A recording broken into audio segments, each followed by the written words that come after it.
Hello, this is your host Todd Lewis of the Praise of Five podcast. Today is episode 3 of my commentary on Bertrand Russell's Scientific Outlook, where we'll cover chapters 6, 7, and 8, which in the book are beginnings of scientific technique, technique in inanimate nature, and technique in biology, respectively.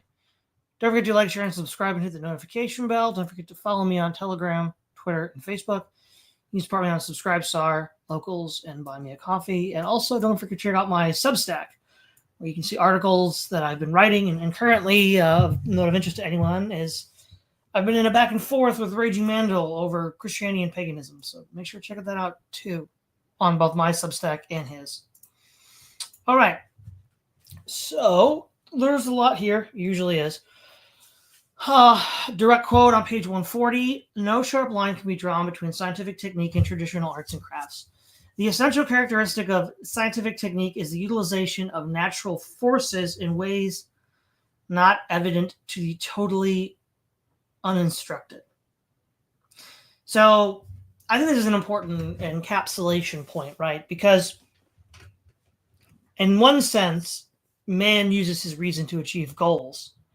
And, in antiquity, in the Middle Ages, and in the Renaissance, where we sort of see the beginning of scientific thinking, there's a sense in which it's not highly abstract, right? That's kind of the point. Things like animal husbandry, even something like architecture, right? You have something that you can see, and the principles are fairly simple, right? Mathematics kind of explodes in complexity in the 18th and 19th centuries. Whereas, for most of antiquity, the Middle Ages, and the Renaissance, Euclid was fine. And so these natural forces. So, for example, a water mill, it's evident what is generating the power, the running of the water.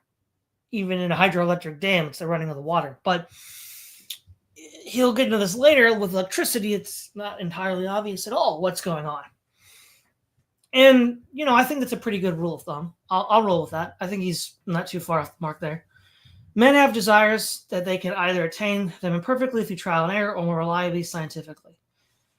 Okay, technology satisfies human desires, that is, material desires. Now here's the thing. This will be a problem he doesn't really touch on much, but he has some. Notice the importance here of material desires, right? It's stuff, more stuff. But that doesn't actually make people happy. And then, of course, you have the entire unmet emotional, psychological needs that machines and tools cannot provide. Anybody who's heard my original reading will know that he says that aesthetics and art is being squeezed out by science and technology. So it produces physical stuff that we need at the expense of spiritual and social stuff that we need. And this creates a problem that we're here now. And in the year of our Lord 2024, where people are just borderline schizo all the time. But they can't step out because everything that they have is dependent on that machine. Russell goes into the normal scientific propaganda that the modern science ended contagious diseases and allowed the population of Europe to explode. This was published originally in 1931, years before Ivan Illich's Medical Nemesis. But in Medical Nemesis, Illich demonstrates that it was really just increased nutritional value in the food, access to nutritious food, and better sanitation, more than, say, vaccination, which is kind of the implied thing Russell's talking about here. Russell views scientific technique moving from the first stage of, say, agriculture, animal husbandry, and the wheel. So this would be like, the Stone Age, the Paleolithic. And then you get to the second step, metallurgy, tin, copper, bronze, iron. So now we're in the bronze and iron ages, roads. And then the third stage would be the medieval era with gunpowder, mariner's compass, and the printing press. These are all, from his point of view, steps towards a scientific society with the application of minimal scientific application. Science, the dawning of the scientific age, in both its earliest and primitive forms of metallurgy in our own modern day of the 1930s, people have sought to return to a simpler life of nature. From Lao Tzu to Rousseau, Russell argues that a return to nature would kill 90% of human life as it could not be fed. Well, in one sense, that's true, because we have a population that needs this level of productivity to exist. But as we'll get to a little bit later on, he doesn't really go into this much. He hints at the idea of peak oil. Well, yeah, if that's baked into the cake, 90% are going to die anyhow. So what was the point? Because then that technological civilization collapses. And of course, the sort of, one of the things that's annoying about Russell is he'll have these cute little witticisms that are utterly vacuous. They don't mean anything. They're meant to prejudice the reader in favor of his position. Whatever you think of Lao Tzu and Rousseau, the idea that urban life and civilized technological life doesn't allow for the cultivation of certain human needs is a very real and legitimate concern. So I don't know why this is something that should be ridiculed now. Maybe going to hunter-gatherers is too far, but this basic impulse rather needs to be accepted as basically good and then channeled some other way. That's maybe less extreme because getting people to give up all of this technology at once, unless they're forced to by some sort of energy bottleneck, probably not likely.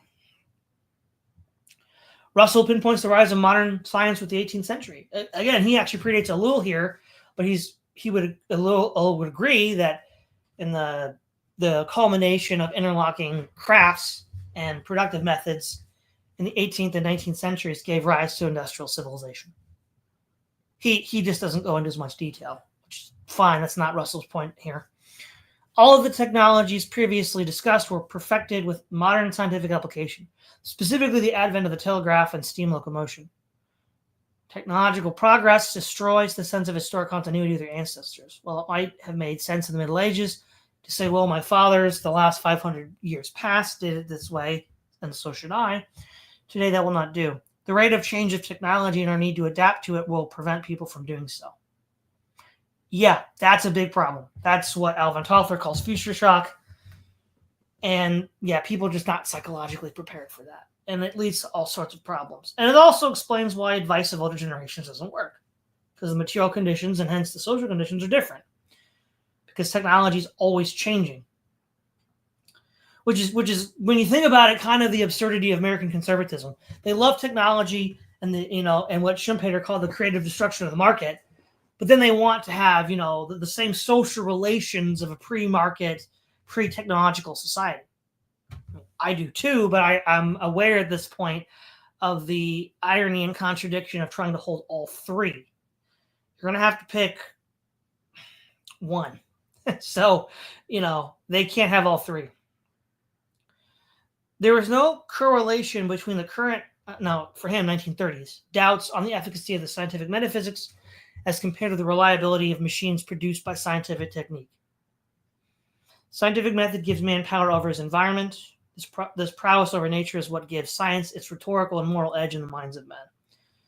With regard to the inanimate tools men use, science has total domination in his life. The application of the scientific method to man is heretofore not fully realized. That would be with regards to man's biology. But the problem is, he's correct that the metaphysics of science as this capital T true religion has been hollowed out in his own day and even now. You can't actually rely on only the practical success in the long run. Eventually, the people who run the machines have to have enough mental health to actually run the machines. If what they do is perceived as pointless or useless or futile, it's going to lead to a compounding effect where they won't even be mentally sound enough to operate machines. You can keep this running for a while because people at this stage in the system have to keep using machines. So, whatever. But now, in the long run, it won't work. You're going to have to do something else. Power over nature. I think it's actually a good thing here to bring up a quote from Derek Jensen, which I first heard in a documentary film he was in, Occupied Cascadia. The power of science is just basically saying you have a hoop and I put a gun to your head and you say, well, if I put this gun to your head, you'll jump through the hoop. Well, I have predictive power now. I use threats of force to get you to do something. But as Derek Jensen points out, what I've destroyed is our possibility of being friends in the future. So while I got something, I got you to jump through a hoop, I destroyed something more valuable that we could have had. Something that really Russell's not really talking about. Direct quote, the essential novelty about scientific technique is the utilization of natural forces in ways that are not obvious to untrained observation, but have been discovered by deliberate research. Page 147. So he then notes on his explanation, steam is borderline as one can see steam exhaust from an engine. Electricity is more scientific in this sense. In both cases, an outside observer looks at the system in the first place, sees the actual steam, and has some dim idea of what is going on, and the latter sees no electricity and is left scratching his head. Yeah, that's sort of what he's getting at. And it's the level of abstraction. He mentions, I think, in chapter 3, that through levels of abstraction of knowledge, you gain power over things. He mentions of a bank, financial power. He mentions a scientist, power over nature. It's through these levels of abstraction that you gain power over things. And ultimately, that's why this is so important for the modern scientific outlook. Let's see, Russell illustrates this by looking at fertilizer, originally animal manure, then Chilean nitrates, then by the Haber process, leached from the air itself. This is partly moving from rule of thumb to precise measurement. The most essential characteristic of scientific technique is that it proceeds from an experiment, not from tradition. Direct quote, but I forgot to put the page number on there. See, this is interesting. Because in one sense, I agree 100%. The way science functions in practice is nobody believes this. We have this tradition of free thinker, materialist, skeptic, material explanation for everything science, which is a de facto religion. So, again, in its narrow definition, he's absolutely correct. The problem is with such narrow definitions is very few people actually adhere to that. Chapter 7. Quote, the greatest triumph of applied science so far has been in the realm of physics and chemistry. When people think of scientific technique, they think primarily of machines. Pages 149. True then, true now. Still true.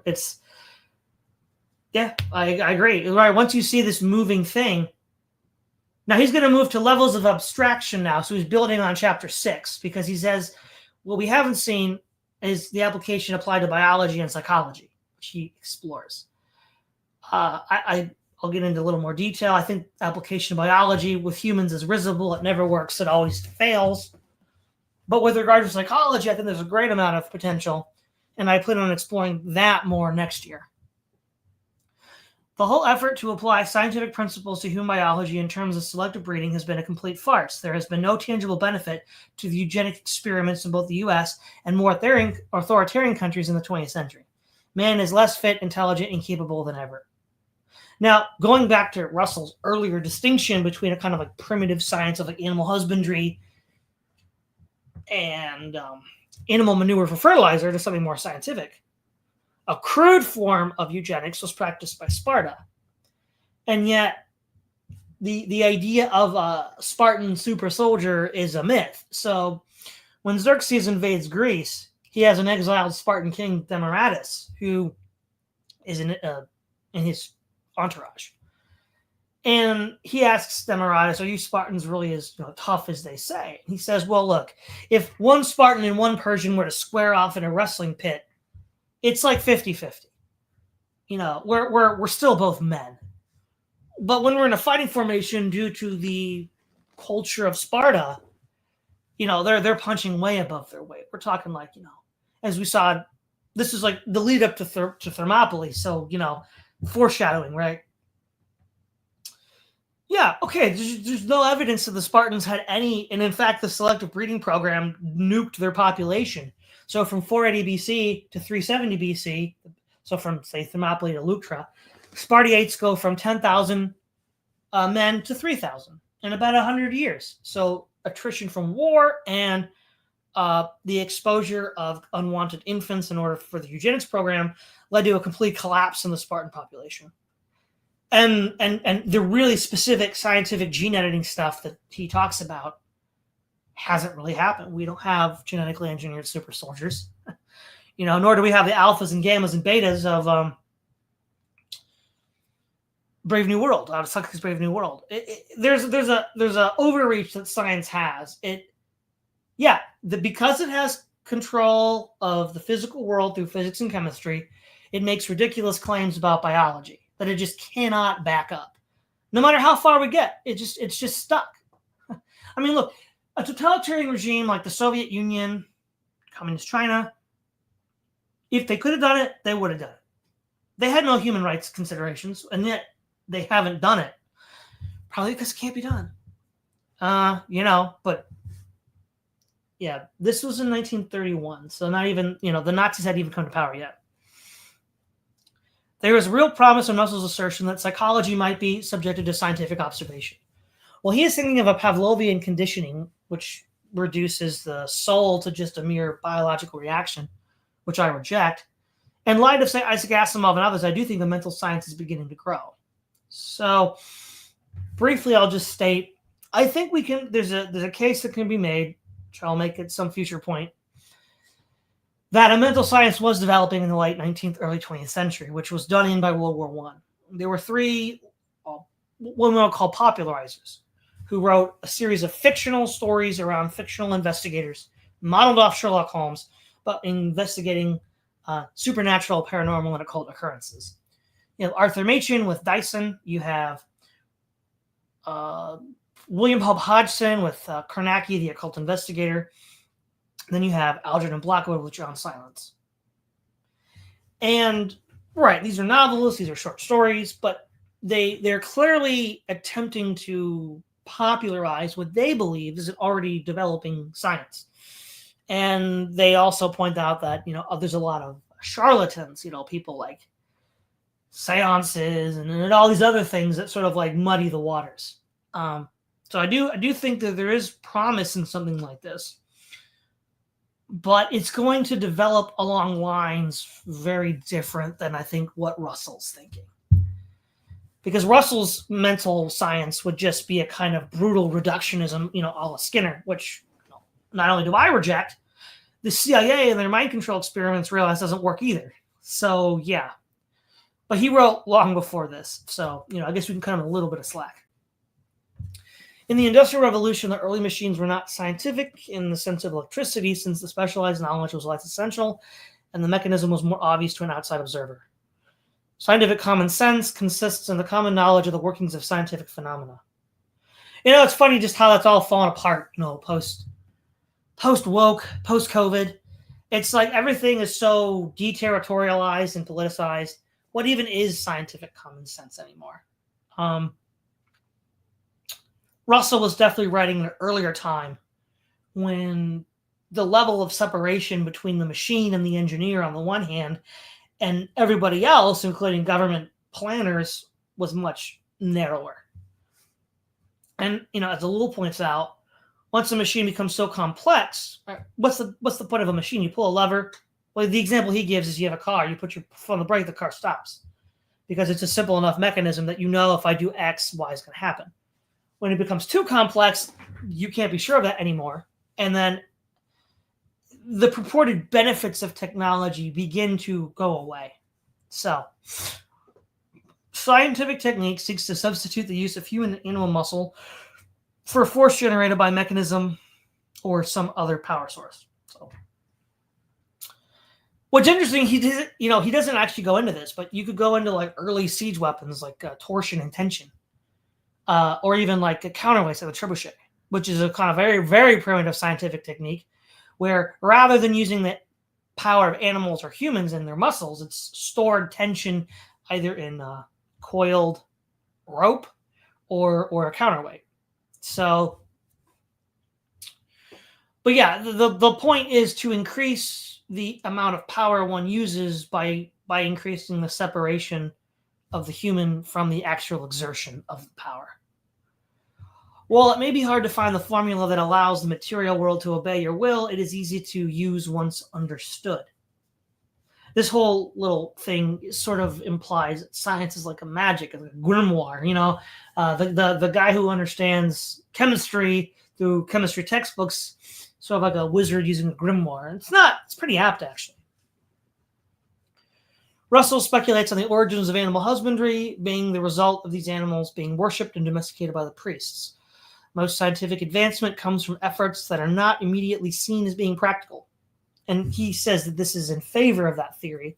Russell points out that Faraday's forays into electricity were not integrated into a mathematical framework until Clerk Maxwell. Then Hertz manufactured electromagnetic waves, and Marconi created the apparatus to use this force, the radio. Until the process of theory to application was almost complete, nobody could see its value. This is why technology is driven by government spending, because corporations view profits in quarterly terms. And so if they can't see the long-term benefit of these kinds of applications, they won't fund it, because then they'll go in the red. Which, that's the incentive structure of a corporation. But a government doesn't have that incentive structure. It can keep going. And a lot of what happens is the market then piggybacks on that invention. So, for example, things like nylon or GPS or the internet were all invented by the government during World War II or the Cold War. Even if we do see an obvious connection, such as birds and flight, the result is unclear. Powered flight only occurred when man realized they did not need to build flying machines that traveled through the air like a bird with flapping wings, i.e. fixed wings. The power source of an internal combustion engine was entirely unforeseen until it was invented and applied to the problem. Russell foresaw a resource limit to technology, that as it needs to consume more raw materials to grow, it would run out of it. Russell speaks of running out of oil. Now, this was written in 1931, but the Pacific theater of World War II can be seen as an oil war, as Japan, after having an oil embargo placed on it by the U.S. in 1941, for whom it got about maybe 80% of its oil imports, sought the oil reserves of Indonesia. Industrial technique can never become static, as it must find new resources to consume. Synthetic rubber did not replace real rubber, as Russell speculated, likely because the energy cost of getting real rubber is lower. Artificial wood sort of happened, but it did not replace wood in all uses. House furnishings tend to have a lot more ersatz wood. Russell speculates that the wireless will save the forests of the world by getting people to read less newspapers. Well, the radio did not replace the newspaper the internet has. If we view the radio as the second iteration of telecommunications, the first being the telegraph, then he is not entirely wrong, i.e. telecommunications would replace text. His imagination outreached the science he could foresee. Climate control. Lol, what a joke. Yeah. Russell speculates on irrigating the Sahara or Gobi deserts. This shows a very overly optimistic view of science. Quote, modern technique has given man a source of power which is rapidly altering his whole mentality. Page 155. Absolutely. Absolutely. And this is an important mechanism here, because he'll go into a little more detail, but the reason why the present is so unlike the past is men have expectations that are completely without warrant in history. One, practically, the idea of you have all these automata powered by electricity or natural gas or oil that do things. Nobody would have thought of that, really. And then, imaginary futures like, climate control or genetically engineered super soldiers. So, yeah. Man does not care about what is, but what is to become. Russell speculates that science will allow for geoengineering to shape our physical environment to our designs. That's partially true in the case of cities, since modern cities are what we call concrete and steel jungles. We've kind of created an artificial environment, but we haven't sculpted the planet's terrestrial environment in the way that Russell foresaw. I mean, it's shaped by mining and logging and all sorts of industrial operations, but it hasn't been, quote, redesigned like some sort of sci-fi planetary engineering program. It wasn't like that. Modern man does not care about what is, but what is to become. Or that, quote, to the typical modern mind, nothing is interesting on account of what it is, but only on account of what it may be made to become. The important characteristics of things from this point of view are not their intrinsic qualities, but their uses. Everything is an instrument. If you ask what it is an instrument to, the answer will be that it is an instrument for making instruments, which will in turn will make more and powerful instruments and so on ad infinitum. Which, see, he's right. page 156. But the problem is this is just kind of like a teleological dead end. Like, why? It's like, why kick the can? Because I can. Well, okay, well, how am I going to kick the can? Well, as long as I can. It's like, that's not a justification. That's just, it's a recursion loop. So, it doesn't make a whole lot of sense. This is very profound thought and shows the gaseous nature of scientific thought. It seeks to make everything in a constant state of Heraclitean flux. This flux turns everything to vapor and gas. This is seen in Russell's previous statement that the science as metaphysic is falling apart. The problem is that you cannot be a total empty nihilist and still exist in any sort of well-adjusted sense psychologically in order to operate machines on a long enough time frame. So in Starship Troopers, I think both in the movie and the book, I never saw the movie, and the part where Rico's in history and moral philosophy class with Zinn, he says, "Why do we still have a knife? I can use that knife to pin your hand to the wall by stabbing it, so you can't, launch the nuclear codes or whatever the example was." Right, but what's more effective than even that? Pinning their mind so they can't even motivate themselves to do it. That's what a future psychological science might be able to do, but also that's what will happen if you keep hollowing out your mind. So, with this scientific process, you could even argue that this partially explains the collapse of the Soviet Union, right? The collapse of the Soviet Union is in some sense a technological collapse. Now, not a complete one, because of course the United States still existed and could then maintain a capital stock in Russia. But if it's a worldwide collapse, then that'd be much more challenging. This is a sort of masochistic nominalism. All labels are conventions. Objects do not exist in the realm of the forms. Everything is gas. When you smash everything to pieces, what is left? Nothing. This is also anti-Kantian, as man is just an instrument to make other instruments rather than an end in himself.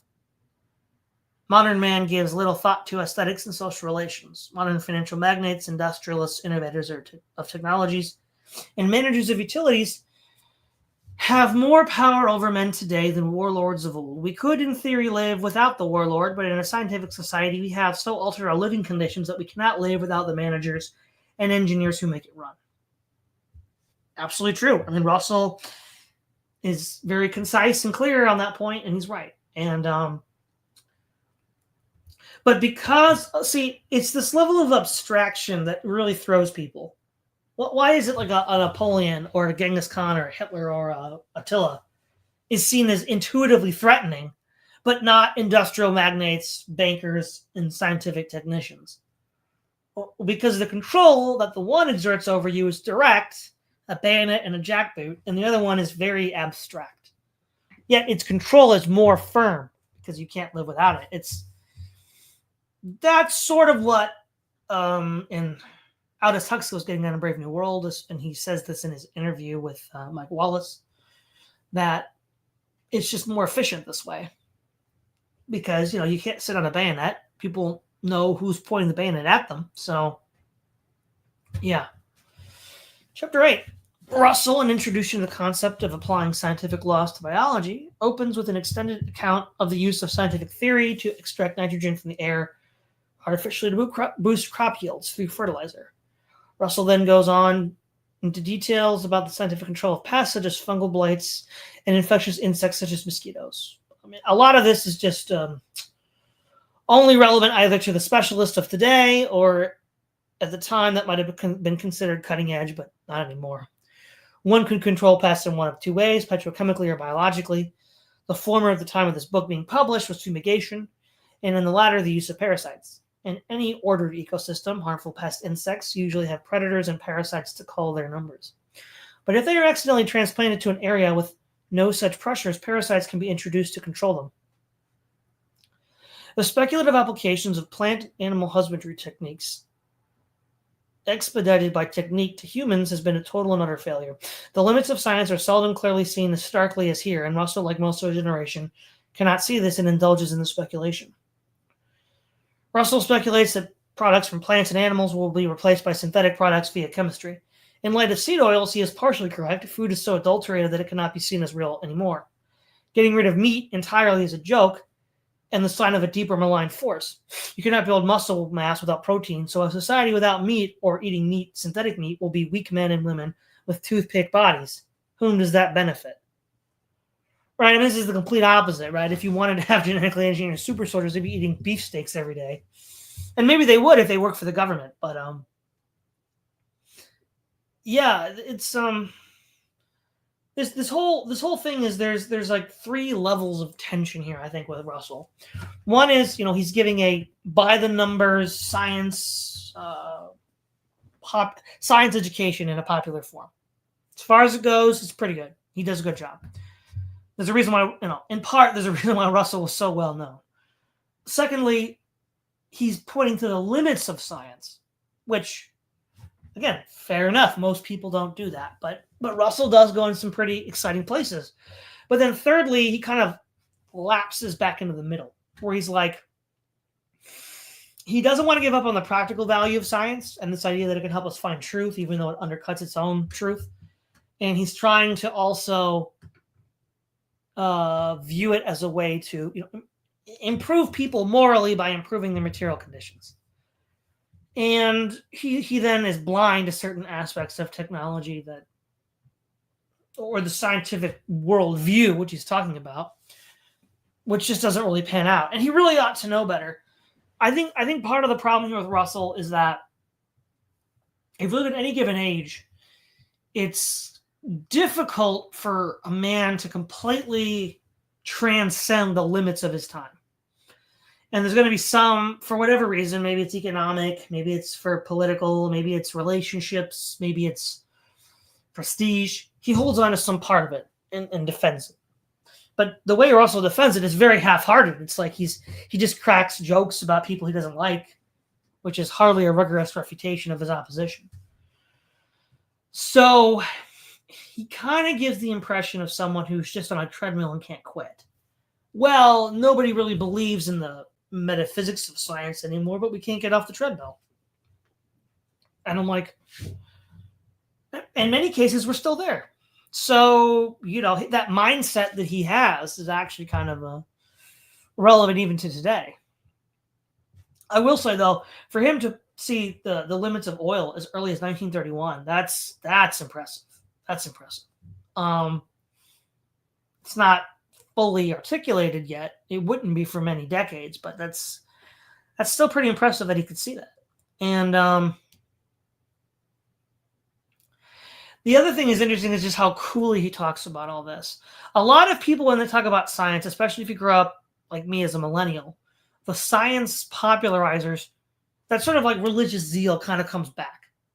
So something happened after World War II where it comes back. And they're a lot more glib. They're a lot more utopian than Russell. So again, to Russell's credit, he does seem to rise above even a lot of his successors. I think in many regards, he's an otherwise brilliant and even in some regards, morally superior man just caught in his own times, unable to transcend it completely. He has enough self-awareness to not believe some of the pablum, and he points it out, but either he doesn't have enough self-awareness or he has some moral fault, like he wants to be prestigious or be employed, where he doesn't go all the way. I mean, I guess, in the 1930s, coming out as a full Luddite probably wasn't really going to be an option. So, yeah. So that's all I got for today. I mean, these are dense chapters. You gotta unpack all of them. Now, one of the things that does help, like with chapter 8, is there's just a lot of exposition, and it's like, okay, we don't need to cover that. That's maybe relevant to a specialist, but not for our purposes here. Next week, the 10th, will be my I don't know if it'll be my last video on Russell or not for this year. I'll have to think about it, because I do want to take the last 2 weeks off for... Yeah, no, I guess it will be. Yeah, the 10th will be my last episode for this year of commentary on Russell. So tune in for that, and then I'll take some time off this December, and then we'll start back up in January on... Well, that'll be part 5, I guess, of the commentary. So... Thanks for tuning. Oh yeah, in the chat, GF said he loves this show. He'll tune in later. Thanks. And Corbin, hello. Thank you. Bye-bye.